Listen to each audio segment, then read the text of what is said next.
দর্শক, একটা খবর সামাজিক যোগাযোগ মাধ্যমে ছড়িয়ে পড়েছে এবং ব্যাপক চাঞ্চল্যের সৃষ্টি তৈরি হয়েছে।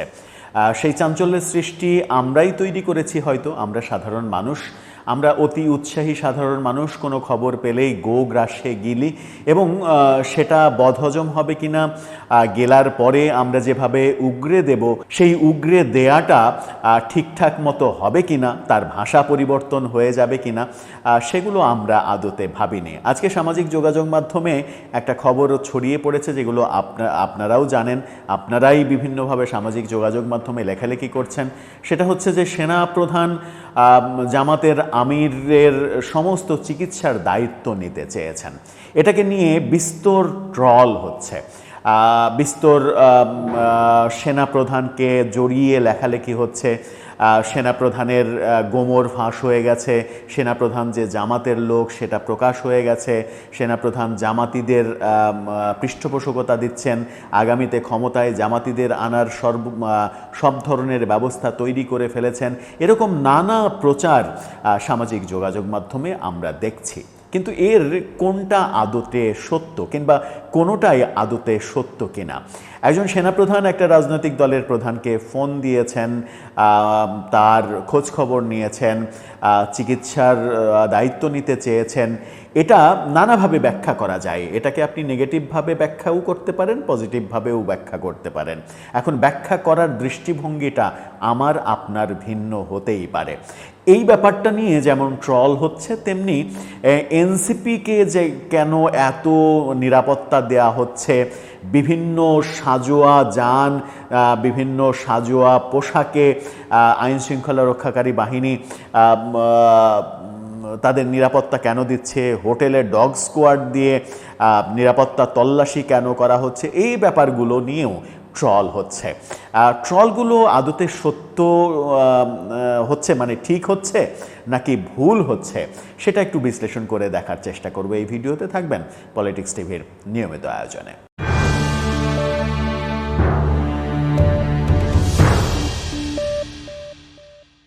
দর্শক, পলিটিক্স টিভির নিয়মিত ভিডিওগুলো স্পন্সর করছে প্রজাপতি.টিভি, নতুন ওটিটি প্ল্যাটফর্ম। আপনারা চাইলে ইউটিউবে, ফেসবুকে, ইনস্টাগ্রামে, টিকটকে দেখে নিতে পারেন। আর ডিসক্রিপশন বক্সে লিঙ্ক দেওয়া থাকবে, সেখান থেকেও আপনারা দেখে নিতে পারেন প্রজাপতির কার্যক্রম। চলে যাচ্ছি মূল ভিডিওতে। বলছিলাম দুটো প্রসঙ্গ। প্রথম প্রসঙ্গে আসি, সেনাপ্রধানের প্রসঙ্গে। সেনাপ্রধান জামাতের আমিরকে ফোন দিয়েছেন। তার গতকালকে যে দুর্ঘটনাটা ঘটতে যাচ্ছিল সমাবেশস্থলে, তিনি একাধিকবার সেন্সলেস হয়ে যাচ্ছিলেন। প্রথমবার সেন্সলেস হয়ে দাঁড়ানো অবস্থা থেকে পড়ে গিয়েছিলেন। সাধারণত দাঁড়ানো অবস্থা থেকে পড়ে যাওয়ার ঘটনা যদি ঘটে, তাহলে সেটা ম্যাসিভ স্ট্রোকের দিকে যেতে পারে। আর এই ধরনের ম্যাসিভ স্ট্রোকে সাধারণত মানুষ খুব বেশিক্ষণ সারভাইভ করে না। কিন্তু জামাত আমিরের শক্তপোক্ত হার্ট, তিনি খুবই শক্তিশালী মানুষ, শক্ত হার্টের মানুষ। তিনি কিছুক্ষণ পরেই সেখানে আবার উঠে দাঁড়িয়েছেন এবং আবারও বক্তৃতা করার চেষ্টা করেছেন, কিন্তু সেটা পেরে ওঠেননি। তারপরে আবার বসে বসে বক্তৃতা করেছেন। অনেকে বলেছেন যে আয়োজনটা যদি ভার্চুয়ালি হতো, তাহলে এত আয়োজন করে, 3 জোড়া ট্রেন ভাড়া করে, লক্ষ লক্ষ মানুষ নিয়ে আসা, যার কথা শোনানোর জন্য তার কথাটা যে এই যে শোনাতে পারলেন না তিনি পরিপূর্ণভাবে, অসুস্থ হয়ে গেলেন বক্তৃতার শুরুতেই, সেটা এড়ানো যেত। ভার্চুয়ালি এই কাজটা করা যেত, পরিবেশ দূষণের হাত থেকে বাঁচা যেত, লক্ষ লক্ষ টাকা বেঁচে লক্ষ কোটি টাকা, লক্ষ লক্ষ কোটি কোটি টাকা বেঁচে যেত। এবং অনেকে আবার এই সমালোচনাও করেন যে সেই সমাবেশে জুলাই আহতদের পুনর্বাসনের কথা বলা হয়েছে, এই টাকা ওখানে এইভাবে খরচ না করে এটা অনলাইনে ব্যবস্থা করে সেই টাকাটা জুলাই আহতদের পুনর্বাসনের খাতে যদি ব্যবহার করা হতো, তাহলে একটা উদার রাজনীতি আমরা দেখতে পেতাম। আর অনলাইনে জনমত আছে কিনা, মানুষ অনলাইনে শুনছে কিনা, সেটা যাচাই করারও তো পদ্ধতি রয়েছে। জামাতের আমির বক্তৃতা দিচ্ছেন, সেই সময় যদি তার সেই লাইভ বক্তৃতা 10 লাখ লাখ 20 লাখ মানুষ শোনে, তাহলেই তো বোঝা যাবে যে এই বক্তৃতার সমাবেশে 20 লক্ষ মানুষের সমাগম ঘটেছে, যেটা সাধারণ একটা মাঠে আয়োজন করে একটা কাল্পনিক সংখ্যা বলা সম্ভব, কিন্তু অনলাইনে একেবারে অ্যাকচুয়াল সংখ্যাটা বলা সম্ভব। সারা দেশে জামাতের যারা নেতা কর্মী সমর্থক রয়েছেন তারা একযোগে যদি অনলাইনে আসতেন তাহলে সেটা একটা বড় শোডাউনও হতো, একটা প্রমাণিত সত্য হতো যে জামাতের আমিরের কথা শোনার জন্য 20 লক্ষ মানুষ এক জায়গায় হয়েছে একদিনে এক অনলাইন লাইভে। সেই ব্যাপারগুলো এভাবেও ব্যাখ্যা করার চেষ্টা হচ্ছে, যদিও এটা পজিটিভ ব্যাখ্যা, এটা আধুনিক ব্যাখ্যা। এই ব্যাখ্যাকে ট্রল হিসেবে দেখার কোনো কারণ নেই, কিন্তু এই আলোচনায় তো আসলে আসতে চাই না। রাজনৈতিক দলগুলোর কর্মকাণ্ড নিয়ে নানা সমালোচনা হবে। এই সমালোচনাও তো হচ্ছে যে জামাত ইসলামকে কেন ঐতিহাসিক সোহরাওয়ার্দী উদ্যানে সমাবেশ করতে দেয়া হবে, যে সোহরাওয়ার্দী উদ্যান থেকে স্বাধীনতার বীজ বপন হয়েছিল এবং জামাতের বিরুদ্ধে মহান মুক্তিযুদ্ধের বিরোধিতা করার স্পষ্ট অভিযোগ রয়েছে। এবং এই অভিযোগও রয়েছে যে এখন পর্যন্ত দল হিসেবে তারা বাংলাদেশের মানুষের কাছে, বাঙালির কাছে ক্ষমা চায়নি। এরকম নানা যুক্তি নিয়ে গতকালকে থেকে লেখালেখি যখন দেখছি, তখন আজকে সেনাবাহিনীর এই ব্যাপারটা ব্যাপক সমালোচনা করার চেষ্টা করছেন অনেকে, কিন্তু ব্যাপারটা কি আদৌ সমালোচনার যোগ্য কিংবা সমালোচনা করার মতো? একটু মানবিক দিক ভেবে দেখুন না কেন। একজন সেনাপ্রধান, একজন রাজনৈতিক নেতা, তিনি অসুস্থ হয়েছেন, তার অসুস্থতার খবরে তিনি ফোন দিয়েছেন, ফোন দিয়ে তার খোঁজ খবর নিয়েছেন এবং সৌজন্যতার খাতিরে, যেহেতু সেনাপ্রধানের আন্ডারে দেশের অন্যতম বলা যায় যে দেশের সর্বোচ্চ চিকিৎসা ব্যবস্থা সিএমএইচে রয়েছে, সেনাবাহিনীর যে হাসপাতাল, তিনি তো বলতেই পারেন যে আপনার চিকিৎসার যদি প্রয়োজন হয় তাহলে চিকিৎসার সহায়তার জন্য যা যা করা লাগে করব। অর্থাৎ দেশের মধ্যে যদি সর্বোচ্চ চিকিৎসা দেওয়ার প্রয়োজন হয় তাহলে সেনাবাহিনী জামাতের আমিরকে সেই চিকিৎসা সেবা দিতেই পারেন। এতে এত নাখোশ হওয়ার কি আছে সেই প্রশ্নটাতে কিন্তু থাকে। নাকি আমরা সেনাবাহিনী প্রধানকে নিয়ে একটু বেশি সমালোচনা করতে চাই সেই কারণেই এটা বলছি, নাকি সত্যি সত্যিই এই সমালোচনার বাস্তবতা রয়েছে, সত্যি সত্যিই সেনাপ্রধান জামাতের দিকে হেলে গেছেন, জামাতের আমিরের দিকে হেলে গেছেন, জামাতকে পৃষ্ঠপোষকতা দিচ্ছেন, সেরকম কি ঘটার কোনো কারণ রয়েছে? অনেকে আবার যুক্তি হিসেবে সামনে নিয়ে আসছেন সেটা হচ্ছে যে গত বছর শেখ হাসিনা সরকারের পতনের দিন 5 আগস্টে যখন প্রথম সেনাপ্রধান ভাষণ দিলেন, সেই ভাষণে প্রথম যে দলটার নাম তিনি মুখে উচ্চারণ করেছিলেন, সেখানে বিএনপি উপস্থিত থাকা সত্ত্বেও, অন্যান্য দল উপস্থিত থাকা সত্ত্বেও সেই দলটির নাম ছিল জামাত। সেখান থেকে অনেকে আবার সেই যোগসূত্রতা স্থাপনের চেষ্টা করছেন যে তিনি সেই সময় প্রথম দল হিসেবে যখন জামাতের নাম উচ্চারণ করেছিলেন, তার মানে হচ্ছে তার হৃদয় কুঠোরে জামাতের নাম লেখা রয়েছে, জামাতের প্রতি তিনি অনেক বেশি দুর্বল, অনেক বেশি নরম, জামাতকে নিয়ে অনেক বেশি আস্থাবান তিনি, সেরকম আলোচনা করছেন কেউ কেউ। কিন্তু আমার মনে হয় না যে এই আলোচনাগুলোর আদতে কোনো বাস্তবতা রয়েছে। সেনাবাহিনী একটা স্বাধীন প্রতিষ্ঠান, সেনাপ্রধান একটা স্বাধীন জায়গা, সেই জায়গা থেকে তিনি মানবিকভাবে একজন রাজনৈতিক দলের নেতার খোঁজখবর নিয়েছেন। আজকে জামাতের আমির অসুস্থ হয়েছেন বলে তার খোঁজখবর নিয়েছেন। কালকে যদি জুনায়েদ আহমেদ সাকি অসুস্থ হন, নিশ্চয়ই সেনাপ্রধান তাকে ফোন দেবেন, ফোন দিয়ে খোঁজখবর নেবেন। পরশু যদি এবি পার্টির সাধারণ সম্পাদক অসুস্থ হয়ে হাসপাতালে যান, নিশ্চয়ই সেনাপ্রধান তার খোঁজখবর নেবেন এবং তাকেও বলবেন যে আপনার চিকিৎসার প্রয়োজন হলে তা আমি সর্বোচ্চ সহযোগিতা করব। এমনকি যারা বাম দল রয়েছে, কিংবা ধরা যাক যে জাতীয় পার্টির প্রেসিডেন্ট জিএম কাদের, তিনি অসুস্থ হয়ে পড়লেন, তখন কি সেনাপ্রধান খোঁজ নেবেন না? অবশ্যই খোঁজ নেবেন।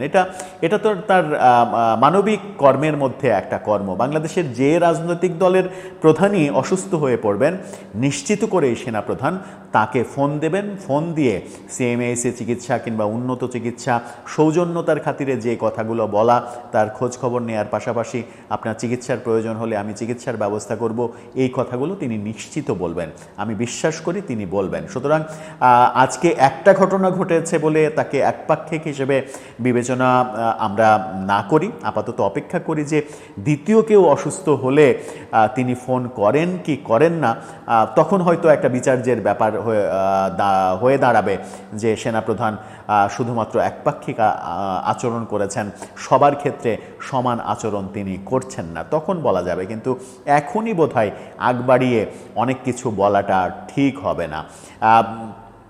একটা আলোচনা করে বোঝানোর চেষ্টা করলাম যে আমরা জাতি হিসেবে অনেক বেশি আবেগী। কোনো রাজনৈতিক দল সম্পর্কে বিতর্ক থাকতেই পারে, যে রাজনৈতিক দলকে নিয়ে এত বিতর্ক এবং যে সেনা প্রধানকে নিয়ে, সেনাবাহিনীকে নিয়ে এই মুহূর্তে গোপালগঞ্জের ঘটনার পরে এত বিতর্ক তৈরি হচ্ছে, যারা বিতর্ক তৈরি করছি আমরা, তারা কিন্তু 5 আগস্টের পরে এই সেনাবাহিনী এবং এই সেনা প্রধানের দিকে অনেক বেশি ঝুঁকে পড়েছিলাম।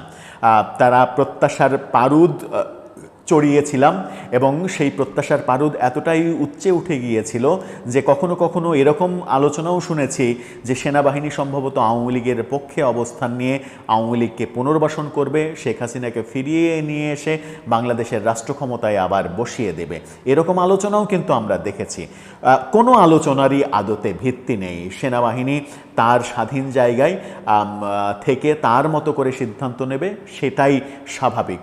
সুতরাং একবার আমি ভাববো যে আমার পক্ষে থাকবে, আবার ভাববো যে এর পক্ষে চলে গেল, ওর পক্ষে চলে গেল, ব্যাপারগুলো আমার মনে হয় যে শুধুমাত্র রসালো আলোচনা। আবার এনসিপিকে নিয়ে যে আলোচনা চলছে, এনসিপির অনেক সমালোচনা আমরাও করি, অনেক কর্মকাণ্ডের সমালোচনা আমরাও করি, কিন্তু একটা জিনিস একটু ভেবে দেখব কি আমরা, যে এনসিপির যে হোটেলে থাকবে সেই হোটেল একেবারে ব্লক করে দিয়ে সকালেই ডগ স্কোয়াড দিয়ে পুরো হোটেল তল্লাশি করে ঠিকঠাক করে হোটেলের গেট বন্ধ করে নিরাপত্তা জোরদার করা হয়েছে কেন? অবশ্যই তাদের নিরাপত্তার ঝুঁকি রয়েছে, কারণ গোপালগঞ্জে যে ঘটনা ঘটেছে, বিশেষ করে গোপালগঞ্জ থেকে খুলনা যাওয়ার সময় এই যাত্রাপথে যে ঘটনাটা ঘটেছে, যারা আমাদের এটা নিয়ে একটা ভিডিও রয়েছে, যে ওই ভিডিওতে আমরা সব কিছু বর্ণনা করার চেষ্টা করেছি এবং একটা ফেসবুক লাইভের বরাত দিয়ে ওই গাড়িবহরে থাকা একজনের একটা লাইভ, সেই লাইভে আমরা সেই ভয়াবহতা কিন্তু টের পেয়েছি।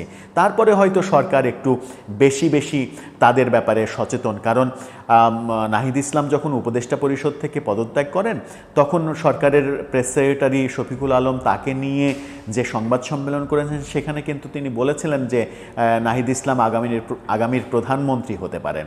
তো আগামীর প্রধানমন্ত্রী যিনি হবেন, তিনি যে বহরে আছেন, তিনি যে দলের মধ্যে আছেন, যে বহরে সারা দেশে ভ্রমণ করছেন, একবার চিন্তা করেন তো, তিনি যদি কোনোভাবে আক্রান্ত হন, তাহলে আমরা আগামীর প্রধানমন্ত্রীকে হারিয়ে ফেলব। আর আগামীর প্রধানমন্ত্রীকে যদি হারিয়ে ফেলি, তাহলে দেশ কোন রসাতলে যাবে? এই চিন্তা আমরা সাধারণ মানুষরা কেন করতে পারি না? এই চিন্তা করা উচিত, যে চিন্তাটা সরকার করছে। সরকার এই চিন্তা করছে বলে কখনো কখনো তাদের আয়োজনে জনগণের চাইতে আইন শৃঙ্খলা রক্ষাকারী সদস্য বেশি দেখা যাচ্ছে। তাদের প্রতিটা রাস্তায়, ওয়ে অফ জার্নিতে সর্বোচ্চ নিরাপত্তা, সর্বোচ্চ প্রোটোকল আমরা দেখতে পাচ্ছি, যেটা প্রধান উপদেষ্টা কিংবা রাষ্ট্রপতির ক্ষেত্রে দেখা যায়। এটা কেন হচ্ছে? এই কারণেই হচ্ছে যে এই যে তরুণরা, এই যে তরুণদের দল, সেখানে সরকারই তো অনেকদিন আগে বলে দিয়েছে যে এই তরুণদের দলের যিনি নেতা, তিনি আগামীর প্রধানমন্ত্রী হওয়ার যোগ্য। তো ধরে নিতেই তো পারি আমরা যে আগামীর রাষ্ট্রনায়ক, আগামীর প্রধানমন্ত্রী যে বহরে রয়েছেন, সেই বহরে ডগ স্কোয়াড, এটা তো খুবই সিম্পল একটা ব্যাপার। ডগ স্কোয়াড সহ আরও অনেক কিছু থাকতে পারে, আরও অনেক কিছু আকাশে বিমান দিয়ে, আকাশে হেলিকপ্টার দিয়ে সার্বক্ষণিক তাদের নিরাপত্তা বিধান করা উচিত, কারণ এদের মাঝেই লুকিয়ে রয়েছে বাংলাদেশের প্রকৃত ভবিষ্যৎ। আমরা কি কোনোভাবেই চাই যে আমাদের আগামীর প্রধানমন্ত্রী কোনোভাবে আক্রান্ত হন, এটা তো চাওয়া উচিত নয়। বাংলাদেশের জনগণ হিসেবে এটা আমাদের চাওয়া উচিত নয়। সুতরাং আমার মনে হয় যে এইসব ট্রল থেকে আমাদের মুক্ত থাকা উচিত, এইসব ট্রল থেকে আমাদের অফ যাওয়া উচিত। কারণ সব কিছুই স্বাভাবিকভাবে চলছে, আমরা শুধু ব্যাপারটাকে নেগেটিভভাবে উপস্থাপন করছি। নেগেটিভভাবে উপস্থাপন করে করে নিজেরা একটু মজা নিচ্ছি। তাতে এই সম্মানিত ব্যক্তিদের সম্মানহানি হচ্ছে। তাতে কি আমরা সেটা কি আমরা বুঝতে পারছি যে আমরা সম্মানিত মানুষদের সম্মানহানি করছি? এই সম্মানহানি আমরা না করি। চলুন দর্শক, আপনার মতামত এই ব্যাপারে, এই ব্যাখ্যা বিশ্লেষণের ব্যাপারে আপনার মতামত জানিয়ে লিখতে পারেন আমাদের কমেন্ট বক্সে।